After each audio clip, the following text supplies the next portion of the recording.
gave Ferrari here the first time, having the Grand Prix team here. And then we sat in the office and he said, well, we're going to Goodwood. And I go, where is this Goodwood? What are we doing? We're trying to win races. Who is the Duke of Richmond? But there's a few titles to unravel, and just ultimately, who are you? Quite weird, as I used to dream about a lot of these cars as a child. So I'd come here for that motor racing. I'd then be at school and I'd, trying to go to sleep, dreaming about being here and dreaming about these cars. What's weird is they've all been here. But you had the vision. You needed people to then support you. When we opened in '93, it was a string line between you and the track, and it was literally just a big, and everyone were going, oh my God, this is like, I was parking the cars. But Paul, where are you? You're not here. Where are you? You've got the driver's tent. You've got the driver's sign-on tent, and the drivers are waiting to sign up. We haven't got a tent. He went to his wife's wardrobe and took out all her old handbags and drove around the car parks, dishing the handbags out to the car park attendants so they could fill them up with money. On the Festival of Speed draw, it was not another Festival of Speed. The thing is, the drivers, it's the cars, it's showing their kids and their grandkids cars that they talked about. That's what Goodwood is for me.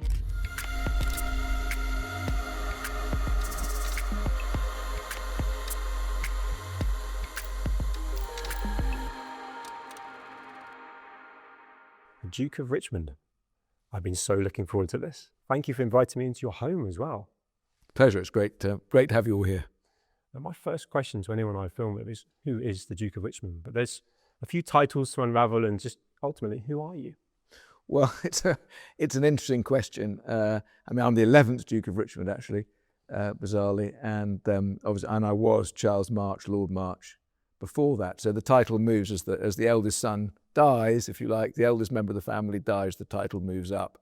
So I started life as Lord Sectrington, became Lord March, and then, or the Earl of March technically, and then the Duke of Richmond. So my son is Lord March now. So I'm best known as Lord March, I guess, but here I am as Charles Richmond now. No, thank you for explaining that, because I've heard you introduced countless times, having come to a number of events as Lord March, and to have it explained how those titles work is really helpful. I'd love to kind of almost unravel the early part of your journey. You had a grandfather who I believe was almost sort of hiding as a mechanic, following his passion, and a colleague of his said, there's a lord that works here, isn't there? He went, is there? That seems to have followed with you. There's a humbleness and a humility, having been born into privilege and the beautiful estate that you've got, but there's no kind of ego with it. Well, my grandfather was, he was very interesting. So he was mad about motorbikes and flying and stuff when he was at Oxford. He left Oxford early in the end, actually, to go and work for Bentley, for WO, and that's where he actually worked on the shop floor at WO, much to his parents' horror, and that's where that story allegedly happened. I love that story. And he went on to work for WO in sales, and then set up his own Kevil Davis and March in Berkeley Square, selling sort of very special cars, special bodied Lancias and things like that, which he designed. He was a very good car designer.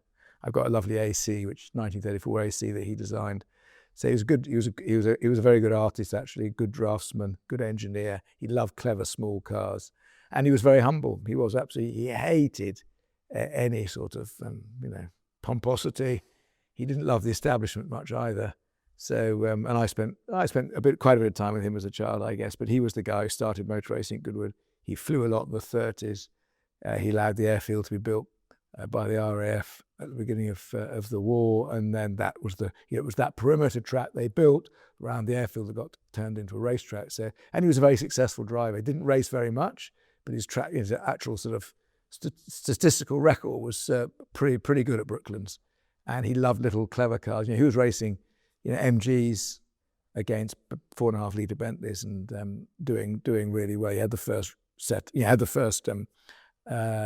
MG racing team that existed, and he won the Double 12, which was a huge race at Brooklands, and the BARC 500-mile race. So, and we still have all those trophies and everything.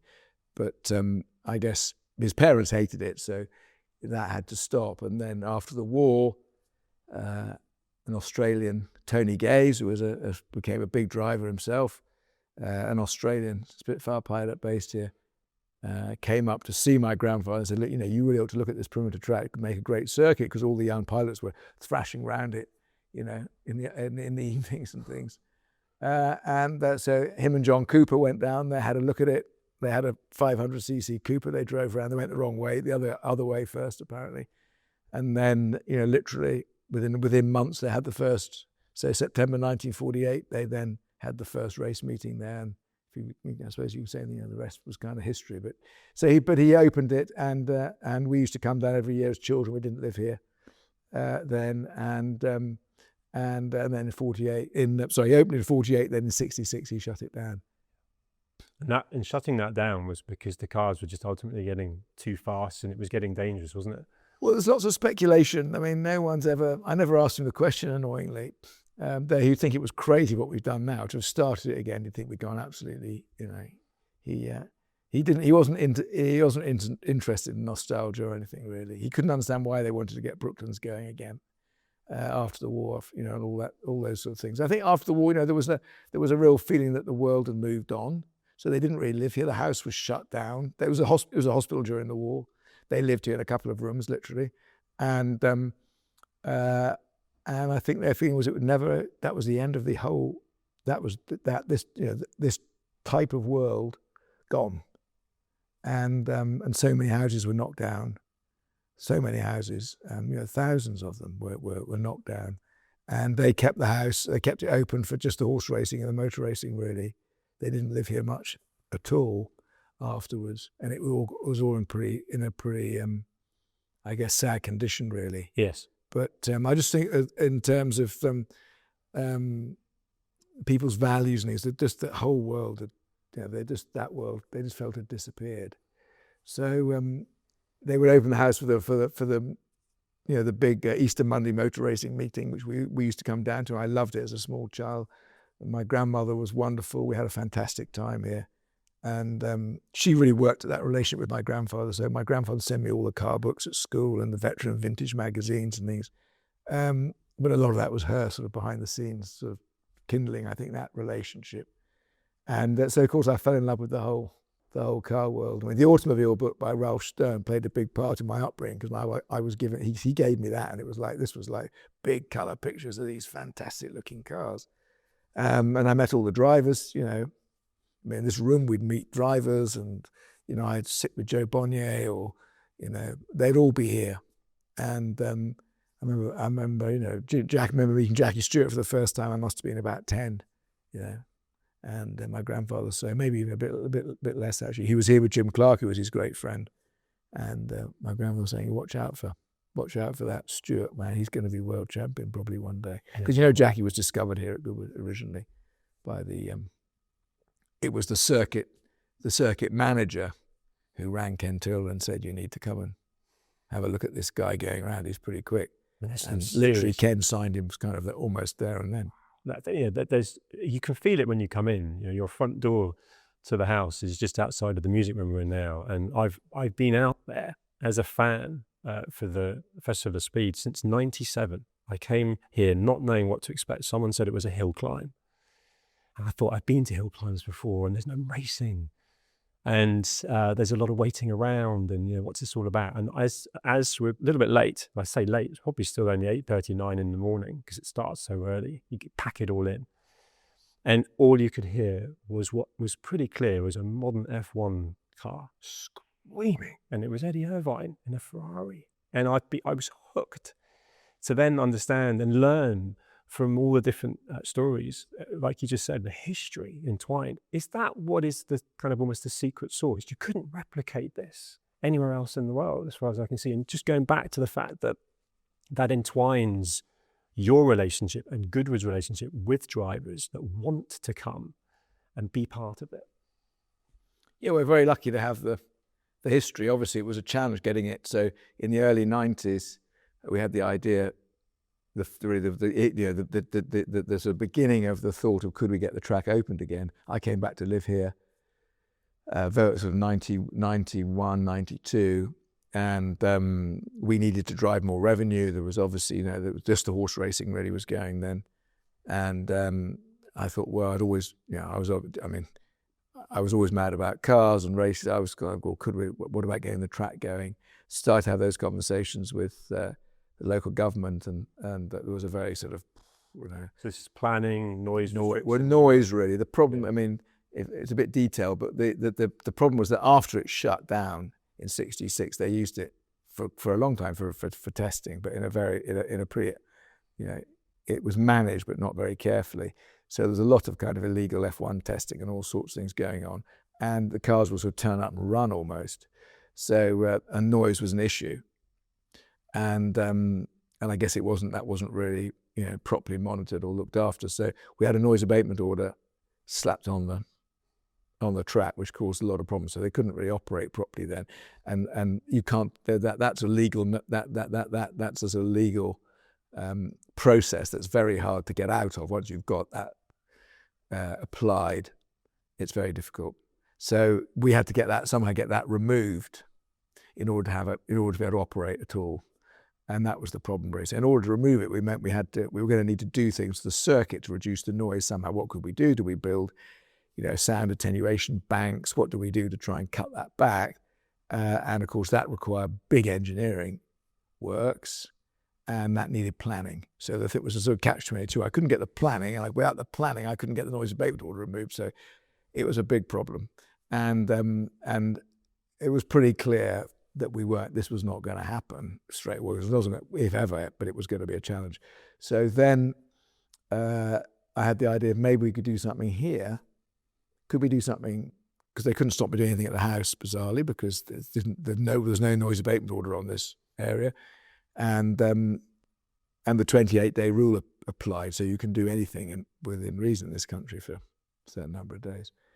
Derek Ungara was the FIA track inspector at the time, and Derek was coming down to talk to me about the circuit, because I was very worried about if we were going to get the circuit ever going again, how were we going to ever get it to a safety level which would be which would do the proper job, because we couldn't put and the idea of running Armco all around it was going to look literally your driveway. Terrible. Well, this was the racetrack, not at the festival. Oh, okay. This is at Armco at the circuit. So Derek came to look at the circuit and help us. Was there a way forward with the circuit or not? Even though we knew it was a long-term problem, because we were still working away at it. And so when he came down to look at that, I said, look, I've had a bit of an idea of something at the house. Can I just show you something? So we started off actually at the kennels and then drove up this way. He said, well, it's pretty quick. It looks, And then he said, what about if you went from here rather than, because we were going from a sort of different direction. So we went down then to the hotel sort of entrance and then up there. He said, I think we could do this. I think you could, which was amazing because, if Derek, if he hadn't, and Dennis Carter, who actually was CEO of the BALC, which I'm still the president of actually, British Automobile Racing Club, if Dennis and Derek both hadn't been very positive about the idea and said, I think we could do this. I mean, Derek said, I think it's a rally stage, actually. I think we can treat it like a rally stage. It would never have happened. It would never have happened, because I would have just gone, if he'd said no, I would have gone, okay, well, that's disappointing, but I can't fight it. So he was very brilliantly positive, and it was. That first year, which I'll talk a bit more about in a minute, but that when we opened in '93, there was a string line between you and the track. It was literally just a big, and everyone were going, "Oh my God, this is like bloody hell," And Derek, I remember Derek sitting there in his sort of Subaru on the side of the track, people sort of saying, and he said, "It's no different to a rally stage. It's a problem." I bet they all loved it as well. I it was amazing. I had to wait a few months. Honestly, yeah, it was amazing. We had a BR, we had the V16, we had some big things that first year, but no, it was tiny really. I was literally I was parking the cars. So I can remember ringing up Honda. I remember ringing up the head of marketing at Honda, Paul Ormond, they were one of our first partners, and saying, "But Paul, where are you? You're not here. Where are you? You got the driver's sign-on tent, and the drivers are waiting to sign up. We haven't got a tent." So it was, it was pretty. But there's an innovative side to you, an entrepreneurial side. You had the vision. You needed people to then support you and allow that. But there's a feeling that I get where you have been ingrained and entwined in what's become the evolution of that first year with the string line to what is now massive. And I don't want to skip out that kind of the almost the early part of the journey. But I feel like that entrepreneur that you are, having the ideas, has never gone away. You're probably still ingrained in the whole, what else can we do? What can we do that's different?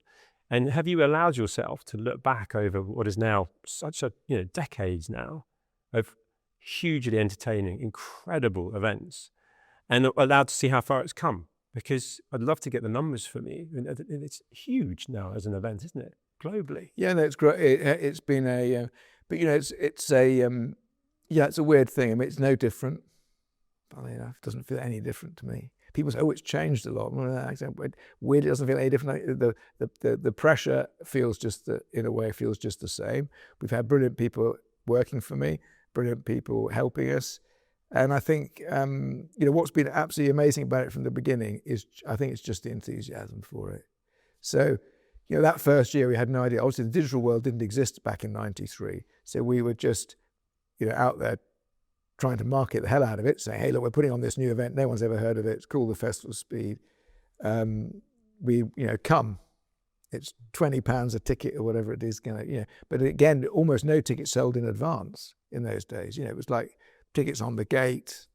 We were told by the BARC, from their experience, we might get a couple of thousand people. I knew some people with nice cars. Robert Brooks from Bonhams, Doug Knives, very involved with Robert.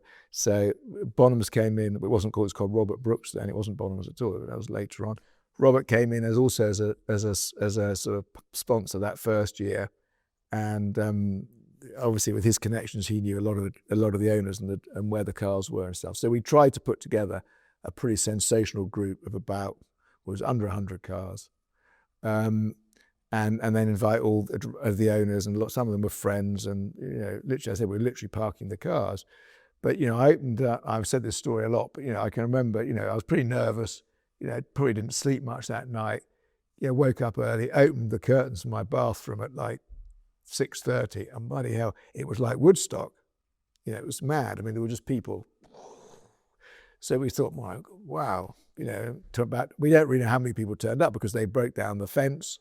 And people were everywhere. We had no tickets for them. We had to go and literally buy the cloakroom tickets and to give them to come in. And then we had nowhere to put the money. So we had a tenant actually who was had the sculpture park, and he was very entrepreneurial. And he immediately saw there was a sort of crisis in the car park. So he went to his wife's wardrobe and took out all our old handbags and drove around the car parks, dishing the handbags out to the car park attendants so they could fill them up with money.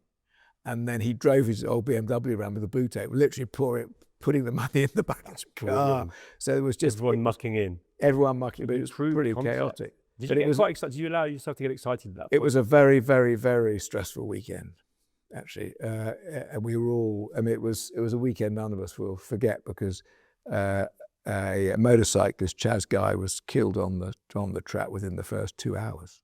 So it was like, so I was the first, I think, maybe I've been out once already, but was I the first one up? Probably not, actually. So I wasn't the first one up, but the bikes were pretty early on, and I was riding my 888 Ducati up, and I'd gone up, and I was at the top, waiting. Everything seemed to be going fine, and suddenly the clerk of the course, who was Dennis Carter then, arrived and said, "You better get in the car."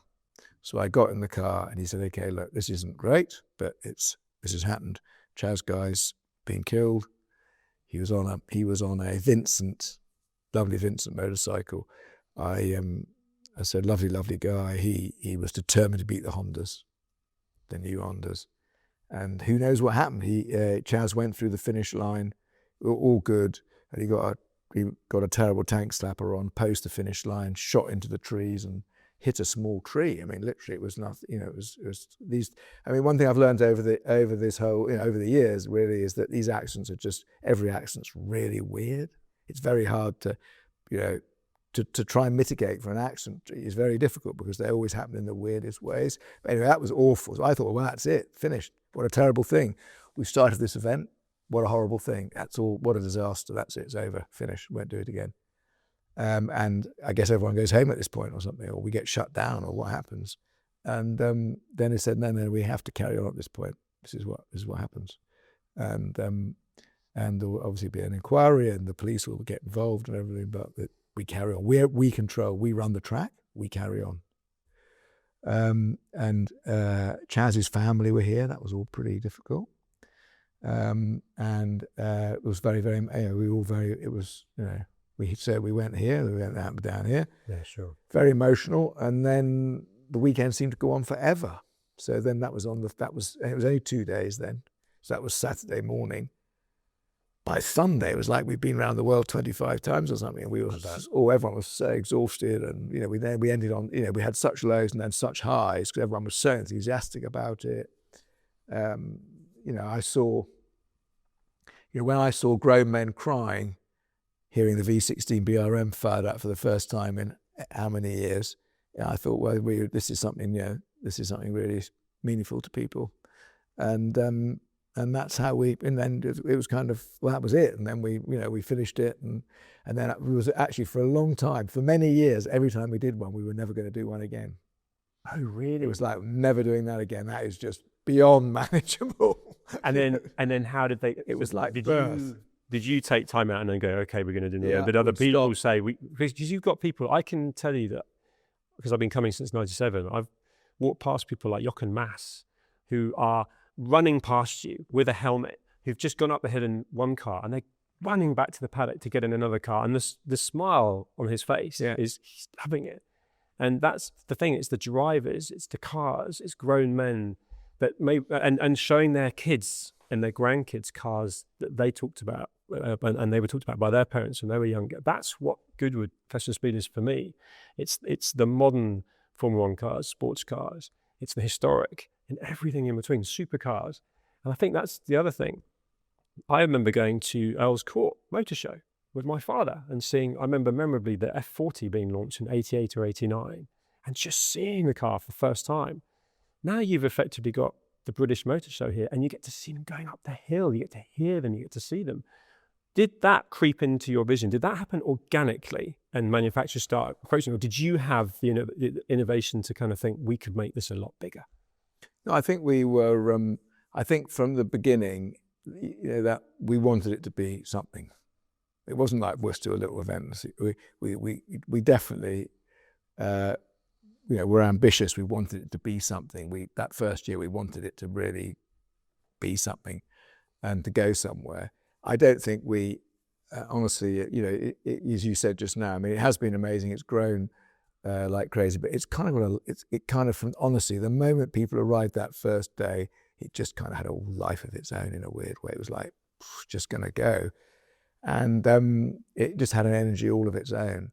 And I remember that, that first year we had, Aston Martin were our very first partner, actually.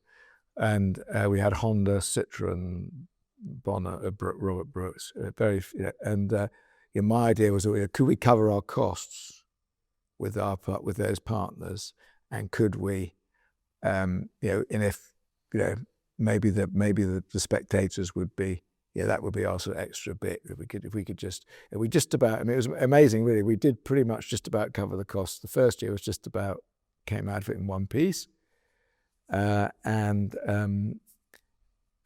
was about 100. It cost us about 100,000, I think, to put it on, and it's now about 25 million to put it on. Wow! So give me some more stats. I mean, so it's a big old number. It really is. And tell me about sort of how early you prepare for it as well. I'm very conscious there's other things to talk about other than the Festival of Speed, but you can tell it's really piqued my interest. But give me an idea of the scale. I come here as a punter, and it's just vast, and it goes all the way up the hill to the rally stage and countless stands. How early do you prepare for it in the year? Because the lawn's looking immaculate right now. Well, we try and start much earlier, so we need to start 18 months in advance. So we're thinking about it, obviously. Now we need to be completely, we're not, but we need, for this year, we need to be really, really advanced. But it's hard to get answers from everybody and know everybody. So it never happens quite like that. But we need to know, what our themes are, what we're looking at, what we're as early as we possibly can. And then we start, everyone says to me this, over Christmas, and now everyone says, this must be your quietest time of year. I'm going, no, this is my worst time, because we're absolutely, we're not done. We should be done. We're preparing for it all. And then we start the build in about April. Is that right? May, June? And that's for a July event, just in the context of anyone who's watching. So we start right at the top, and we start to build it down. So it hopefully affects the activities in the house as little as possible. But it's not. It has a lot of impact. We can't do anything in the house for all of June and July, really, because it's so busy out there, and it has a big impact on the family. I mean, we are absolutely surrounded with that. So it's a big build. It's 3 months in and out. I mean, somebody said, actually, I mean, I'm not suggesting this is necessarily true, but somebody said, somebody suggested it's the biggest greenfield site build in the world.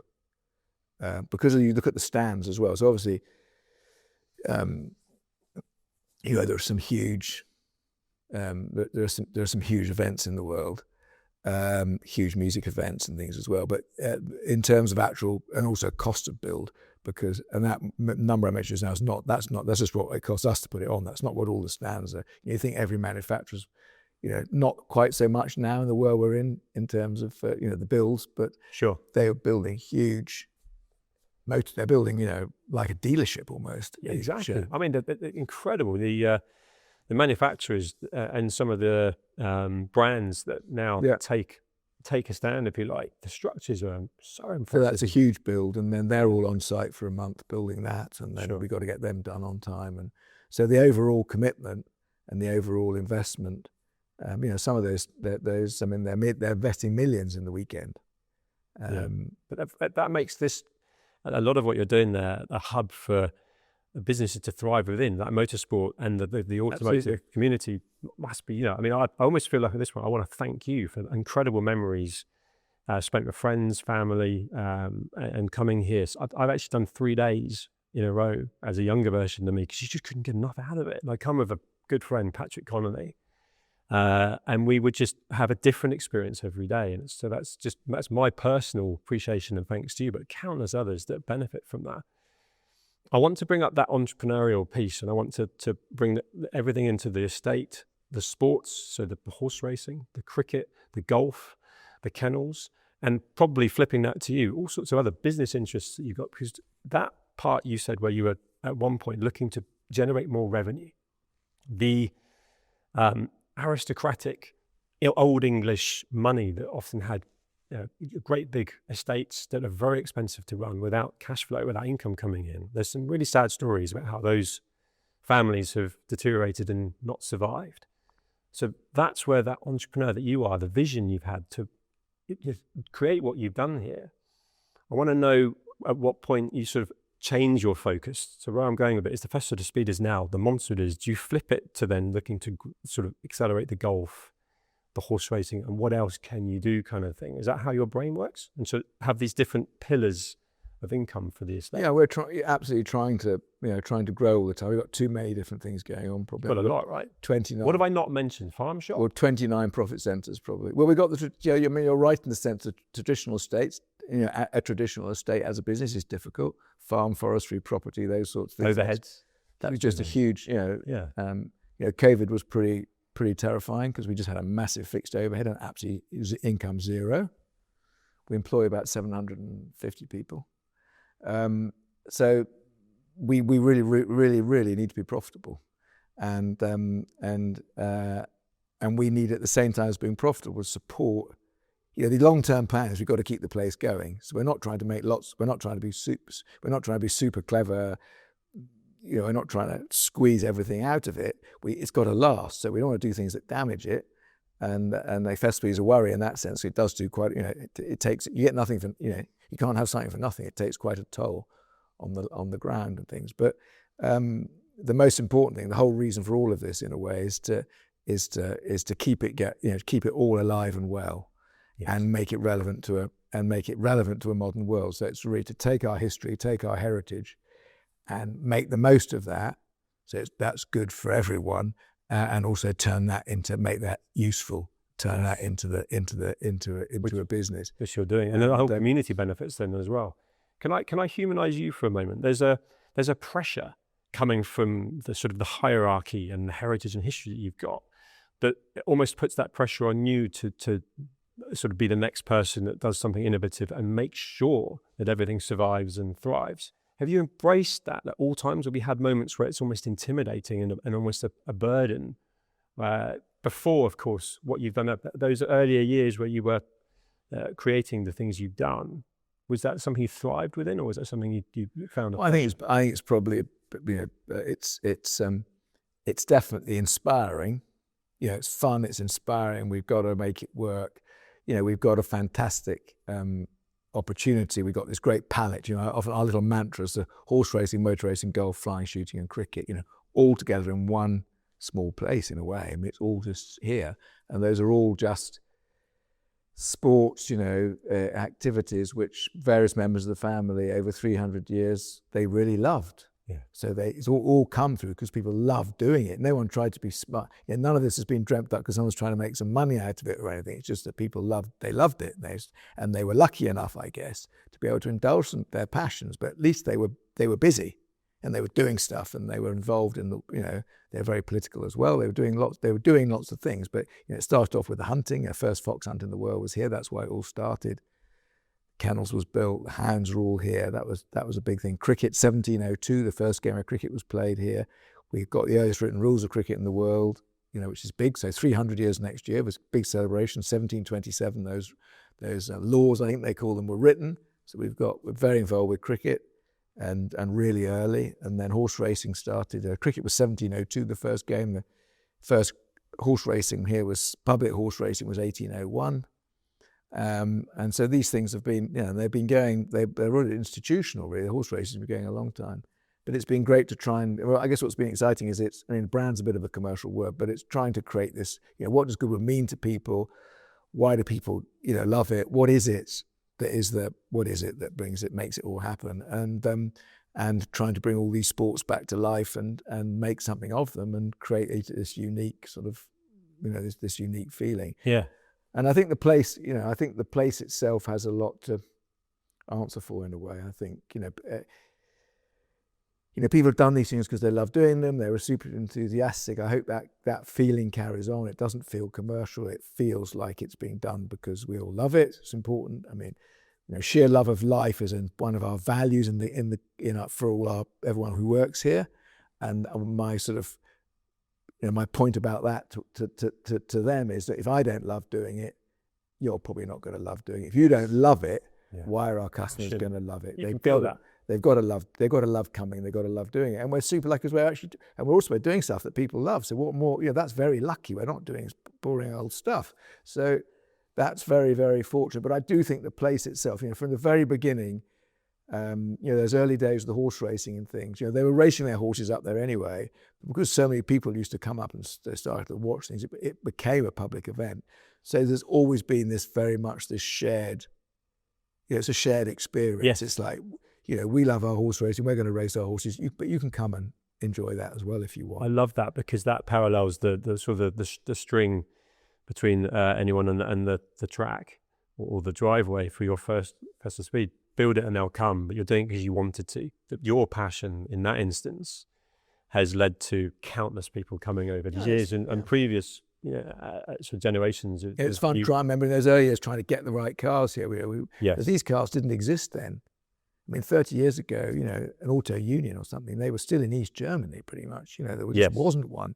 So we were trying to find these cars from around the world and find weird people that had them and dig them out. I bet you enjoyed that, though. We loved that. Yes, it was really fun. But but a real driver for it was this. It was kind of thinking, well, everyone's going to love this. We just if they can see this, when Mercedes had the W165 had its first outing here, so it won the Tripoli Grand Prix, and then never came out the box. It arrived in Tripoli, won the race, and then before the war. And that was never seen again. And then it was rebuilt, and it came here for the first time. You mentioned that car. Would you say that's the car that meant the most to you out of all the years? No, what would that car be? That's an impossible. That's an unfair question. What's the first car that comes to mind of all the years that you've hunted these cars out to come? The one car that, for whatever reason, springs to front of your mind that you're so pleased you got it here. Well, there are a few, and there are. I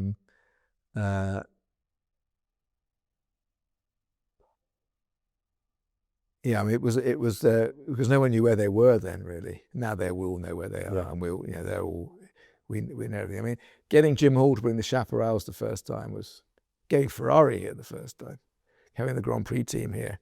Lucas sending the Grand Prix team in '97 for the first time, and just saying, I went to see him in Maranello. He said, "What do you want?" I said, "This is what I need." He said, "No problem." There we come. And they've come every year since. That was a big moment for me because I wasn't, and he's So glad I made that year. And I drove in with him from Bologna, from his house.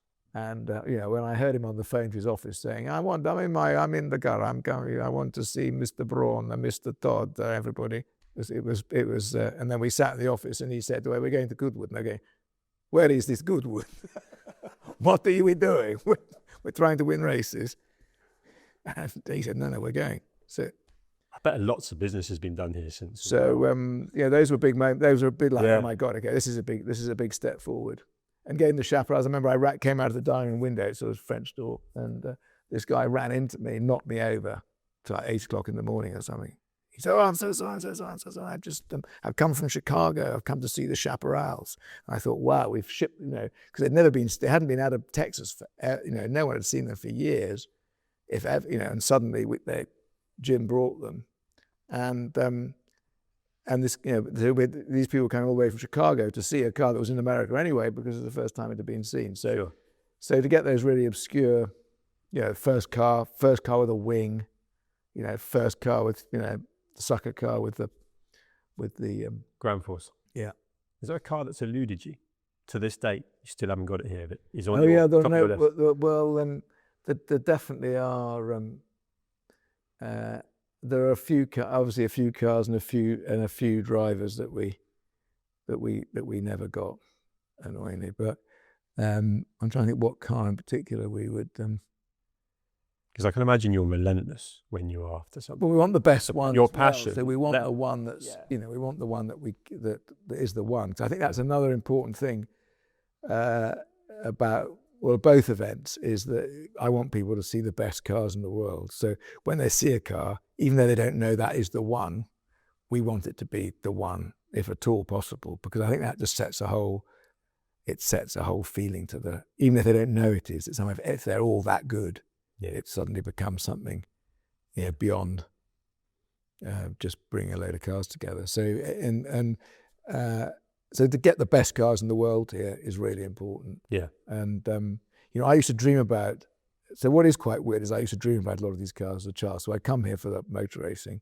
I'd then be at school in my dormitory or whatever, trying to go to sleep, dreaming about being here and dreaming about these cars. And then things like the automobile book, I then draw a lot of the cars and things, copy them out of the books and things. And then what's weird is they've all been here. So all those cars I dreamt of as a child, I said, right, we'll have that one, we'll have one of those. They've all been here, and I've driven, and I don't own them annoyingly, but I've driven a lot of them. You use the word weird. I'd say that's manifest. Quite unusual. It's quite weird. Yeah, it's just if you want it badly enough, it's sort of. That's my point. And we've had. Yeah. It's the only event, and again, it's developed because it actually started off really just as classic racing cars to start with. And even the big manufacturers originally really only bought, they weren't really interested in showing modern cars. And obviously it's grown in that sense a lot. It's the only event which brings every genre together across 100 years, all in one place. So we've had, without any doubt, more great cars here than anywhere else. And more great cars have been on that bit of grass out there than anywhere else in the world, which is another weird thing. It's incredible. What a statement. Yeah. Humanizing it to you, what's your favorite car? If we were going to go for a drive, it's been a beautiful day today. It's actually getting dark right now. But if it was a trip to the kennels for lunch, maybe. Oh, there'll be a lot. There'll be a few. Well,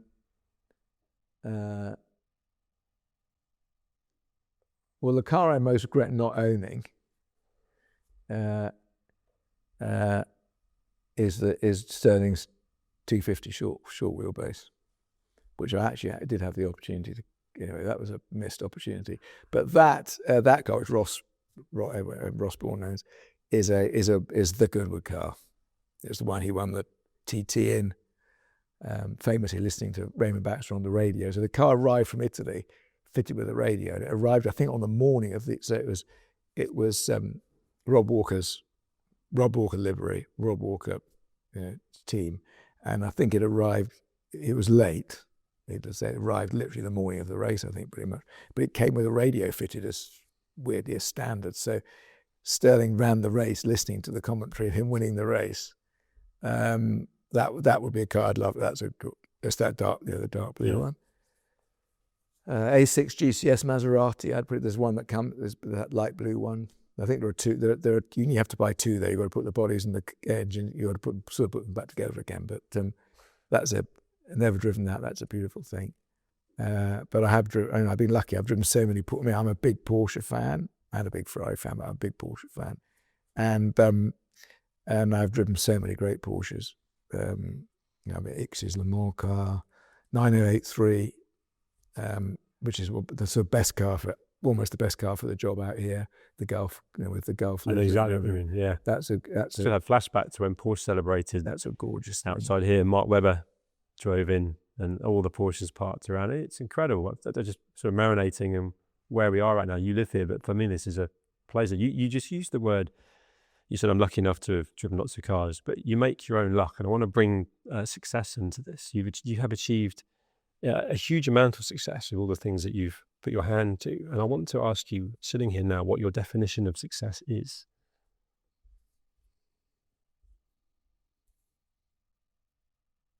Well, it's a very difficult question. I don't know if it has been. The challenge continues, so I don't feel. I think it's been a good thing, and I think I hope that all the things we try and do are good things for people. Hopefully, inspire people, are good for people. So I think that's important, and I guess success in a way is setting yourself a goal and ambition, and hopefully hitting it. But I guess as soon as you hit it, you're on to another one, and that's kind of okay. Well, of course, that's done, and you're kind of moving on, and we need to move on. A place like this needs to move on. We don't want to get stuck in this. We don't want to get stuck in the heritage world, really. It's very much part of what we have. We're so lucky. I don't underestimate that. To have, we started from a very, very good place, and that we had the history. We've got everyone loves these sports. We've got the history. We've got the narrative, and we're so lucky with Goodwood's. Goodwood's first incarnation was when motor racing was its most, exciting, most dangerous, most glorious, and we're lucky to have sort of sat perfectly in that moment.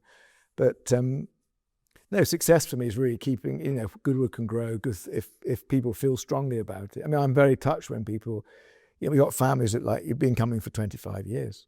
The children were like this, now they're like this, they come every year.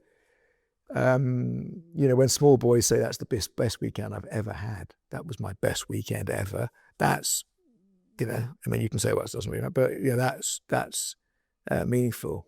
So I think, there's a legacy there. To be meaningful is important, and it's and to be able to make it all happen. I think Goodwood is very much about bringing people together. Yes, you can feel that on lots of levels. You feel that, and the revival meeting, which plenty of people probably furious with me for not talking about it more, but I think that Festival of Speed it just brings that whole everything motorsport together. But but the revival, the members meeting, I've been to breakfast clubs, and the community element, getting up really early in the morning for an excuse to enjoy your car, to then drive to meet like-minded people, have a Goodwood Estate bacon and an egg bap, and then be home by 9:30. You've created a community element that, again, I can't thank you enough for, and countless others. I feel like I've dominated a lot of the conversation around the Goodwood Festival of Speed. I want to talk about the revival, because that is a lot of people around me's favourite event to come to. And I want to kind of almost get anyone watching and listening to understand more about it.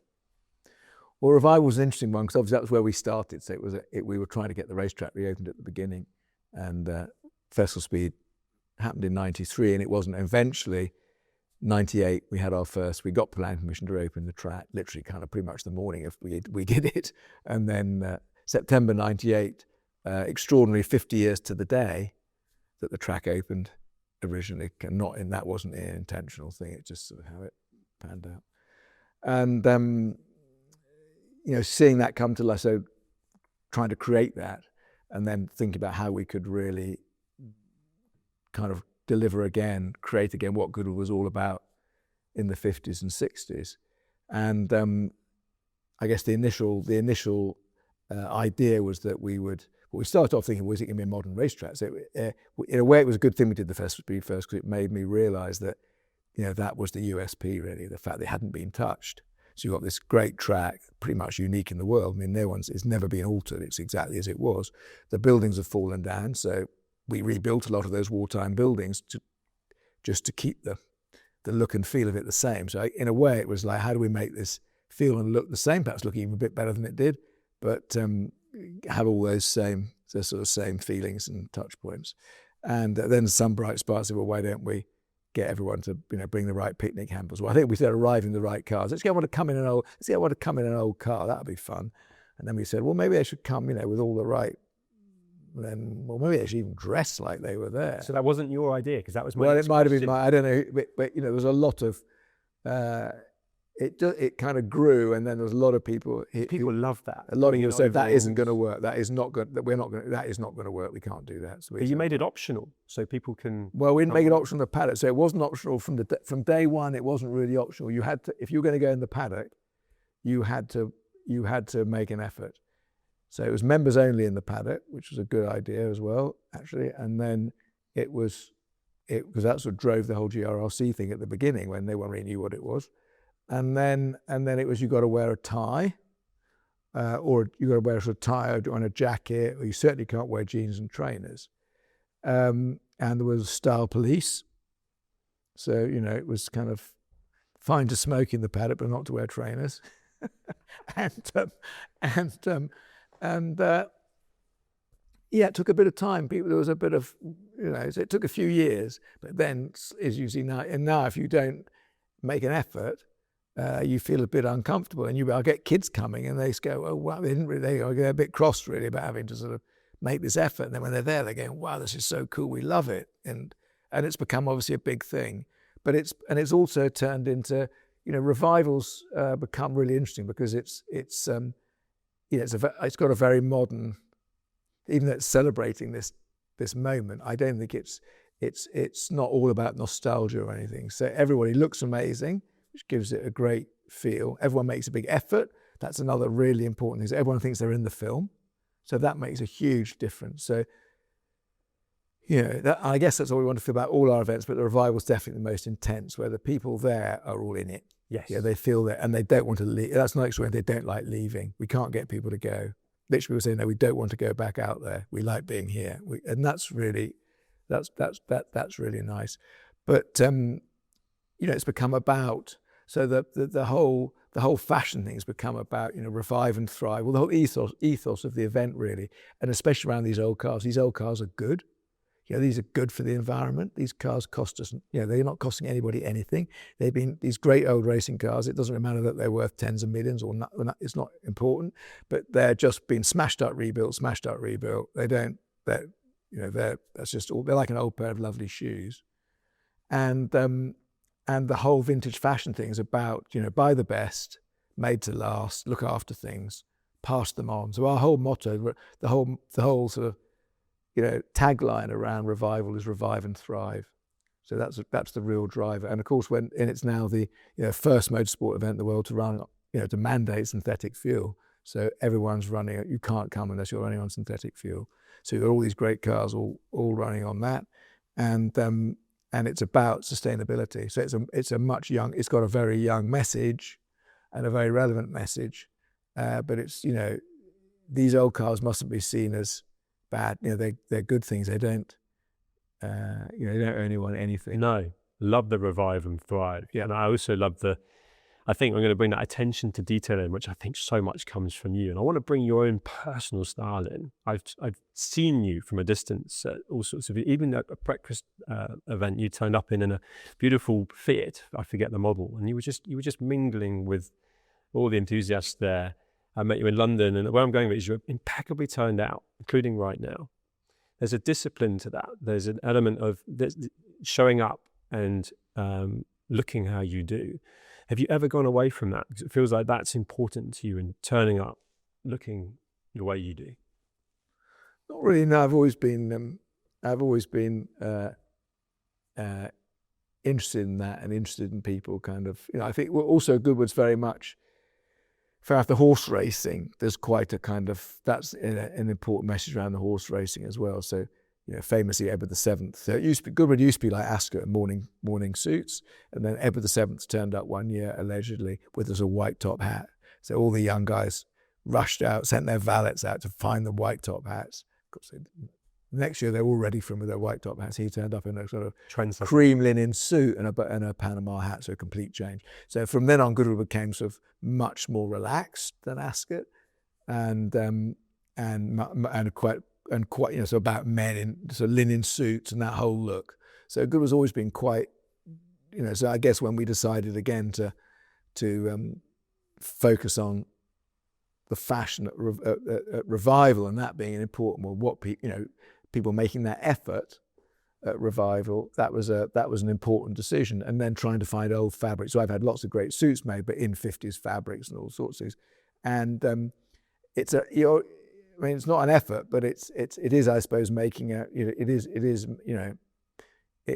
sort of living that. And I guess I do live that every day, but in a way. But at revival, making the effort is what makes the difference, because people then feel they've made an effort.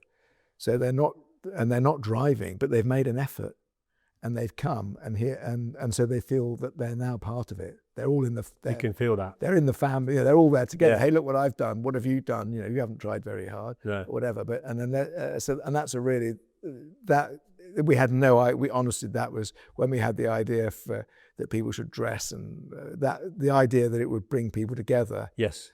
We would never entered our heads really. So that's been a huge.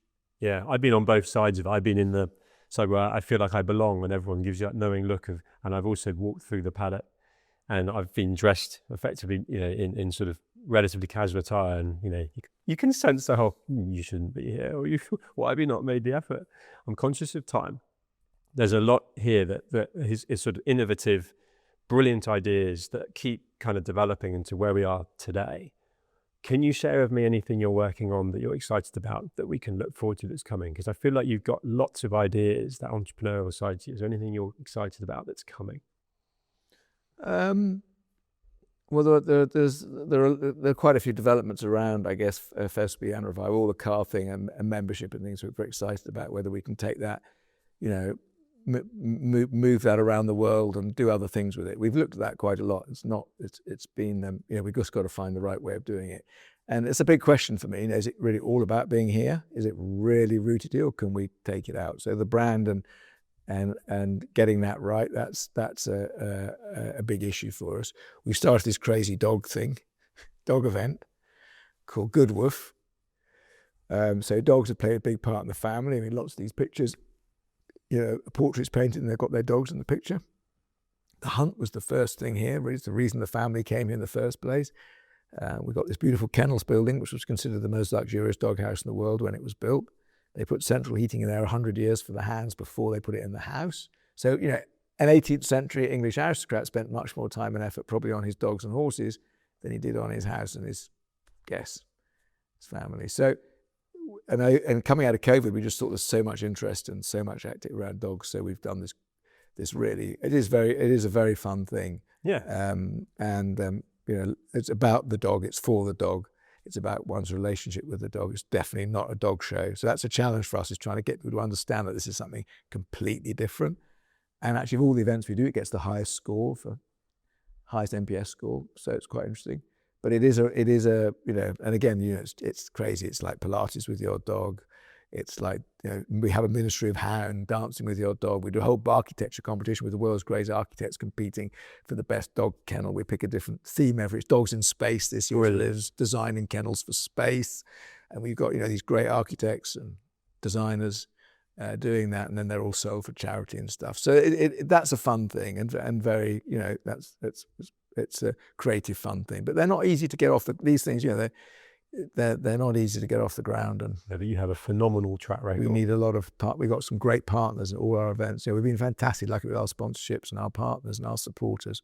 And in COVID, all our members were unbelievably supportive and helpful. And so we've been really, there's so much goodwill there. We're really lucky.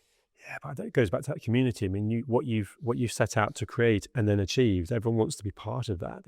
That's really important from a community point of view. My final question for you: across the whole of the year, is there a day you look forward to the most?